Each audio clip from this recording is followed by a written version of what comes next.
Magandang oras po sa ating lahat. Narito ang update sa lagay ng ating panahon ngayon at sa binabantayan nating si Bagyong si Christine. Lumakas pa ng bahagya si Bagyong Christine habang ito ay nasa Philippine Sea silangan ng Bicol Region.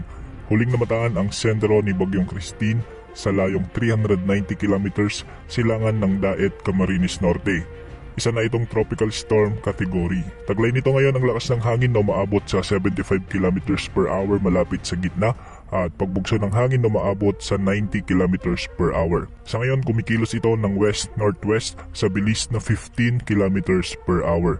Dahil dito nakataas na ang tropical cyclone wind signal number 2 sa bahagi ng Catanduanes, sa eastern portion ng Camarines Norte, sa eastern portion ng Camarines Sur, sa eastern portion ng Albay at sa eastern portion ng Sorsogon. Sa Visayas nakataas rin ang signal number 2 sa northeastern portion ng Northern Samar at ang northern portion ng Eastern Samar. Samantala nakataas din ang tropical cyclone wind signal number 1 sa bahagi ng Ilocos Norte, Ilocos Sur, La Union, Pangasinan, Apayao, Kalinga, Abra, Mountain Province, Ifugao, Benguet, Cagayan, kasama ng Babuyan Islands, sa may Isabela, Quirino, Nueva Vizcaya, Aurora, Nueva Ecija, Tarlac, Zambales, Bataan, kasama ng Pampanga, Bulacan, Metro Manila, Cavite, Laguna. Signal number 1 din sa may Batangas, Rizal, Quezon Province kasama na ang Polillo Islands, sa may Occidental Mindoro kasama na ang Lubang Islands, sa may Oriental Mindoro,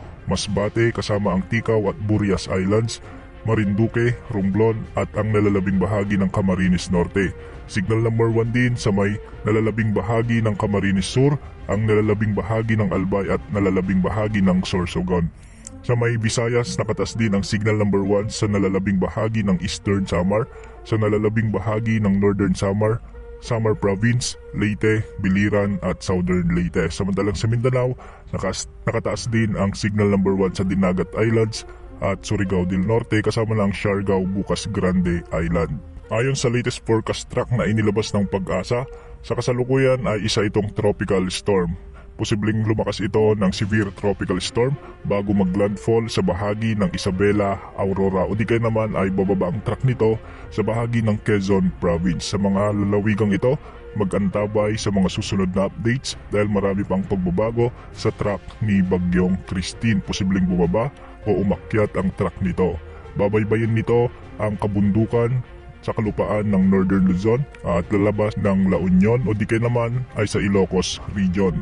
Dahil nga sa malawak na kaulapang sakop ni Bagyong Christine, maraming lugar na sa bansa ang nakakaranas ng malalakas hanggang sa matitinding pag-ulan. Dahil dito, makakaranas ng mabagyong panahon ang Bicol Region, Isabela, Aurora at Quezon Province ngayong gabi hanggang bukas ng madaling araw o umaga. Samantala magiging maulan na may mga kasamang pagbugso ng hangin naman ang mararanasan sa Metro Manila, ang nalalabing bahagi ng buong Luzon, Eastern Visayas, sa may Dinagat Islands at Surigao del Norte. Magiging maulap hanggang sa maulap naman ang mga kalangitan na may mga kalat-kalat na pagulan at may kasamang thunderstorms ang inaasahan sa may Zamboanga Peninsula, Northern Mindanao, Bangsamoro Region, Sorsogon at ang nalalabing bahagi ng Visayas. Dulot naman ito ng trough ni Bagyong Christine. Samantala sa nalalabing bahagi ng Mindanao ay magiging bagyang maulap hanggang sa maulap naman ang mga kalangitan mula ngayon hanggang bukas at may mga kasamang pag-ulan. Dulot pa rin ito ng trough o extension ni Bagyong Christine. Ayon sa Pag-asa, posibleng makalabas ito ng ating area of responsibility pagsapit ng Biyernes. Posible pa itong lumakas habang nasa West Philippine Sea at tutumbukin naman ang Eastern Vietnam o di kaya naman ay ang southern part ng Hainan Province. Yan ang update sa lagay ng ating panahon. Ito po ang weather update ng bayan. Maasahan anumang panahon.